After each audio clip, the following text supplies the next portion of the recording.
할렐루야. 아침 묵상 시작합니다. 나는 전능하신 아버지 하나님, 천지의 창조주를 믿습니다. 나는 그의 유일하신 아들, 우리 주 예수 그리스도를 믿습니다. 그는 성령으로 잉태되어 동정녀 마리아에게서 나시고 본디오 빌라도에게 고난을 받아 십자가에 못 박혀 죽으시고 장사된 지 사흘 만에 죽은 자 가운데서 다시 살아나셨으며 하늘에 오르시어 전능하신 아버지 하나님 우편에 앉아 계시다가 거기로부터 살아있는 자와 죽은 자를 심판하러 오십니다. 나는 성령을 믿으며 거룩한 공교회와 성도의 교제와 죄를 용서받는 것과 몸의 부활과 영생을 믿습니다. 아멘.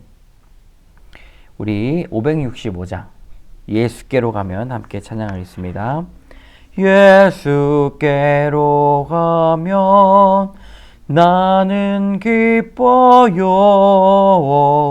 걱정 근심 없고 정말 즐거워.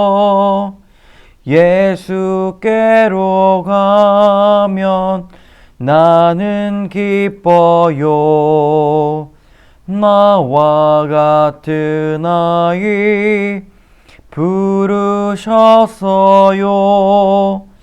예수께로 가면 맞아주시고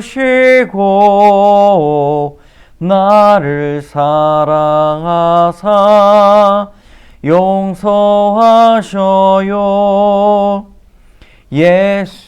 예수께로 가면 나는 기뻐요. 나와 같은 아이 부르셨어요. 예수께로 가면 손을 붙잡고 어디서나 나를 인도하셔요. 예수께로 가면 나는 기뻐요. 나와 같은 아이 부르셨어요. 아멘. 오늘 하나님께서 주시는 지혜의 말씀 잠언 29장 11절에서 16절까지입니다. 잠언 29장 11절부터 16절까지 읽겠습니다. 어리석은 자는 자기의 노를 다 드러내어도 지혜로운 자는 그것을 억제하느니라. 관원이 거짓말을 들으면 그의 하인들은 다 악하게 되느니라. 가난한 자와 포악한 자가 섞여 살거니와 여호와께서는 그 모두의 눈에 빛을 주시느니라. 왕이 가난한 자를 성실히 신원하면 그의 왕위가 영원히 견고하리라.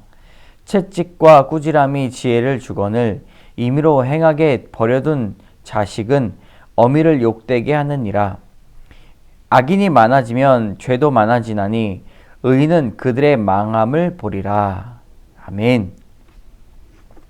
29장 두 번째 단락입니다. 두 번째 단락을 보면 잠언에 반복되는 내용들 중에서 주로 다루는 문제들이 다 나옵니다. 그러니까 잠언에 반복해서 나오는 그런 지혜의 말씀, 그 주제들이 있지 않겠습니까? 그 주제들을 보면 분노 아주 많이 다뤄집니다. 그리고 거짓말, 평등, 구제사역, 가정에 대한 내용들, 의인과 악인에 대한 내용들, 이것이 오늘 이 짧은 구절에 다 나옵니다. 그러므로 복습서라고 볼 수가 있는데 이 짧은 구절의 최종 목적은 지도자에게 이 반복되는 교훈의 아주 핵심들을 가르쳐 준다고 볼 수가 있습니다. 지혜의 모음인데요. 분노를 조절하고 거짓말을 하지 않고 국민들을 평등하게 여기며 가난한 자를 섬기고 자녀들에게 신앙을 교육하고 의를 가지고 사는 것, 이것이 바로 하나님이 원하시는 삶이다.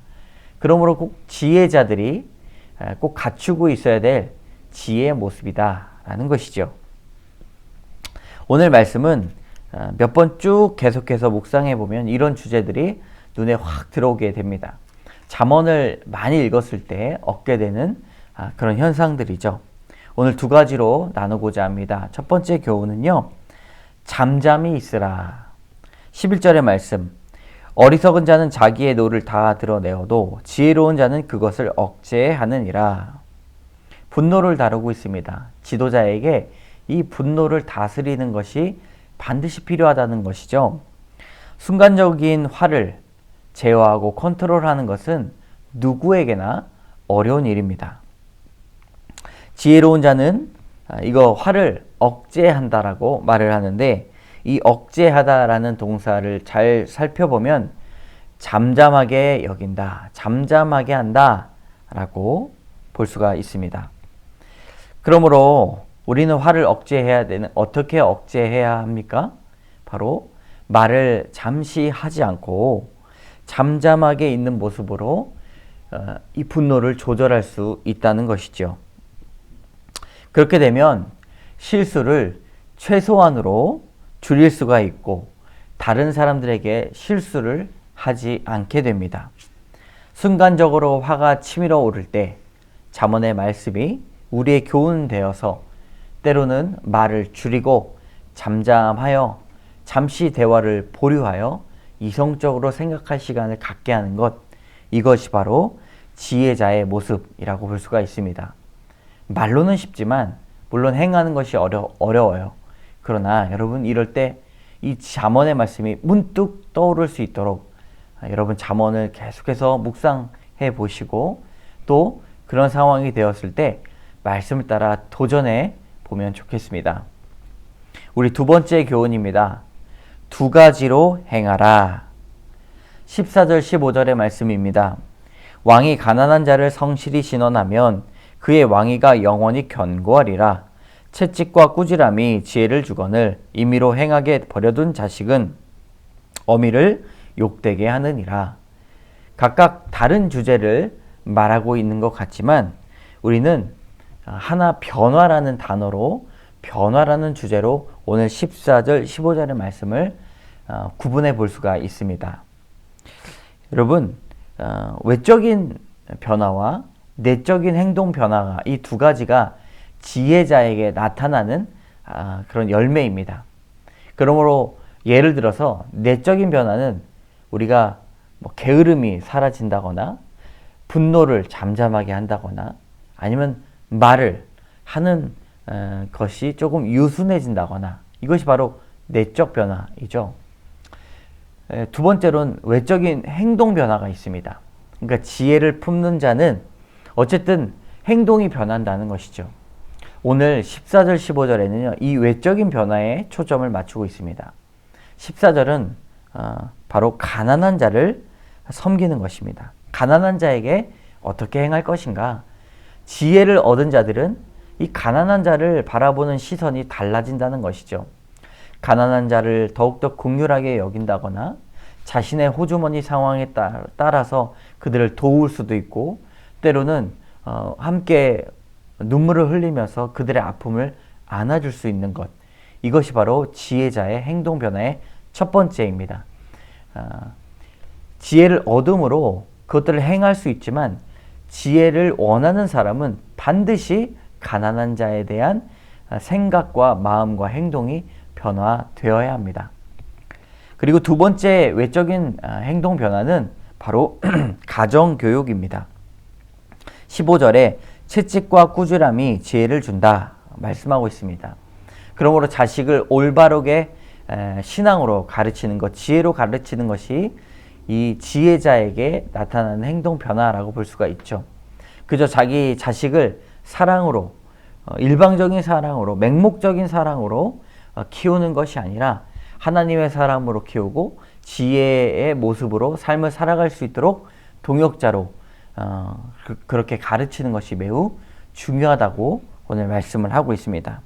여러분, 이 두 가지를 꼭 기억하시기 바랍니다. 두 가지로 행해야 합니다. 가난한 자를 돕고 또 자녀를 바른 길로 인도하기 위한 부모의 책임을 다해야 됩니다. 그러므로 지혜를 추구하고 하나님의 지혜를 사모하는 교회가 구제 사역을 열심히 해야 되고요. 그리고 다음 세대를 교육하는 것, 신앙으로 교육하는 것을 우리가 꼭 행해야 된다. 오늘 말씀 강조하고 있습니다. 여러분 이것들을 꼭 기억합시다. 이 말씀을 생각하시면서 기도하도록 하겠습니다. 참 좋으신 하나님 감사합니다. 우리가 반복해서 교훈을 얻는 것들이 많이 있습니다. 하나님 분노를 다스리고 거짓말을 하지 아니하고 하나님 다른 사람들 차별하지 않고 구제 사역을 하며 하나님 가정에 또 의무를 지고 교육의 의무를 잘 감당하고 의를 가지고 살아가는 것, 이것이 바로 지혜의 모습이다. 지혜자의 삶이다라고 가르치고 있습니다. 하나님 우리가 분노를 잘 다스릴 수 있도록 인도하여 주시고 행함의 변화가 있게 하여 주시옵소서. 오늘도 그 열매들을 따먹는 우리 모두가 되게 하여 주시옵소서. 모든 말씀 예수님 이름으로 감사드리며 기도드립니다. 아멘. 하늘에 계신 우리 아버지, 아버지 이름을 거룩하게 하시며 아버지의 나라가 오게 하시며 아버지의 뜻이 하늘에서와 같이 땅에서도 이루어지게 하소서. 오늘 우리에게 일용할 양식을 주시고 우리가 우리에게 잘못한 사람을 용서하여 준 것 같이 우리 죄를 용서하여 주시고 우리를 시험에 빠지지 않게 하시고 악에서 구하소서. 나라와 권능과 영광이 영원히 아버지의 것입니다. 아멘. 여러분 오늘 말씀을 생각하시면서 잠시 기도하며 나가도록 하겠습니다.